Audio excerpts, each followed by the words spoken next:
वृक्षाय नमः, वृक्षाय नमः। पांच तत्वों को मैं दंडवत प्रणाम करता हूँ। इससे आगे का मैंने एपिसोड में बताया कि संसार के अंदर सुख और शांति और ये सब बड़े वृक्ष समान घरेलू के अंदर ये सुख शांति आनंद मिलती है। तो उसमें भी ये आनंद मिलने के बाद भी बहुत से ऐसे लोग होते हैं कि शरीर के अंदर भी उनको सलाह सूचन देते हैं कि भाई आप शरीर के अंदर भी शरीर ठंडक मिले के अच्छा कार्य करो। तो इसके लिए इन अच्छे गुण भी लोग को लेते हैं। जैसे पेड़ है, उनमें से हर एक आइटम मिलेगी। पेड़ से भी मैंने पूछा है, लेकिन फिर भी इनके बारे में आप देखो तो चंदन मगज पे लगाने से, मैं वो नाती जाति भेदभाव धर्म के बारे में बात नहीं करता हूँ।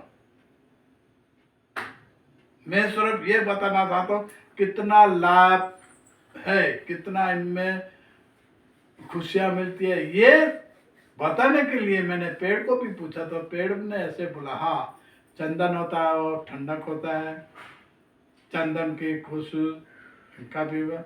फिर बहुत से पेड़ होते हैं, इनकी आयुर्वेदिक दवा बहुत अच्छी बनती है। जैसे देखा नीलगिरी, उनका भी पेड़ देखा, उनके अंदर भी तेल का जो होता है वो भी देखा। फिर कस्तूरी कपूर, ये भी देखा। इनके अलावा और भी है, और ये सब शरीर के लिए है, लेकिन इसके अंदर चंदन और सिंदूर, इनको क्या होता है, जैसे मैंने आगे बताया था कि मस्तिष्क कैसे होता है, तो ये सिंदूर का लगाने का ये फायदा हुआ। तो फायदा होता है, मैंने आगे के एपिसोड में बताया था। तो ये गुण अच्छा है, वो नाती जाति भेदभाव धर्म नहीं आता, कभी किसी ने इसका सदुपयोग बताया था। वास्तव में जिसकी लाठी उसी की भैंस, किसी ने अपने साइड ले लिया, बोला कि ये हमारे इसमें है। नहीं, बिल्कुल नहीं है। पेड़ ने उसी टाइम बोला कि ये सुनो, ये बहुत समय पहले था, आज नहीं है। फिर शेखर जाने के, शेखर का मैंने बताया था कि ये शाखा, ये बमरी के, ये शांत होने का एक उपाय बताया। फिर ध्यान धरना, ध्यान धरने का अर्थ ऐसे बैठा, तो ये उंगली का एक एक्यूपंच के हिसाब से ये एक जोग है, वो करने से कोई बेकार नहीं है। आप इसको जब जिसी ने सिखाया है वो अच्छे के लिए सिखाया है।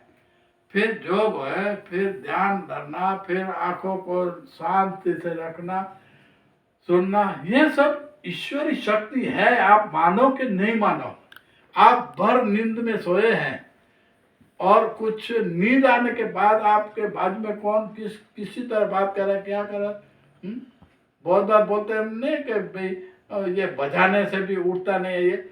ये कौन सी ऐसी कला है कि उसी टाइम कान के अंदर नींद अच्छी तरह आती है तो आवाज नहीं जाता है, लेकिन फिर भी कुदरत का नियम है।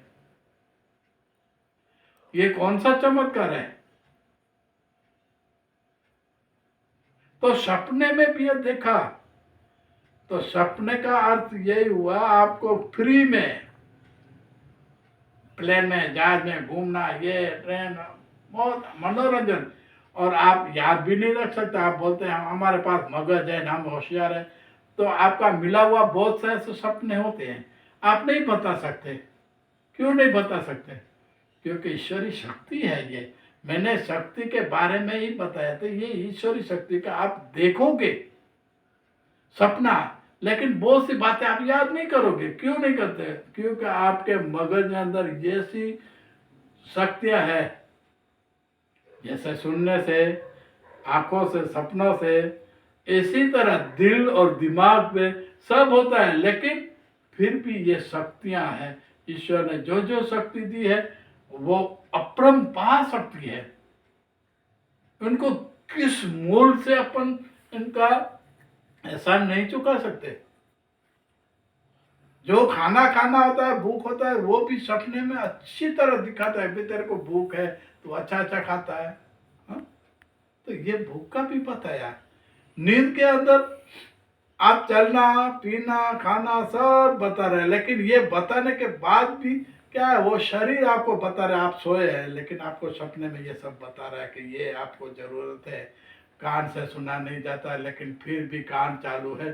तो ये सब अच्छा कार्य ईश्वरी ये शक्ति शरीर में दी है, ये हुई अंदरूनी शक्ति। इनके बारे के बाद में भी मैं एपिसोड में बताऊंगा, शक्ति के बारे में ही।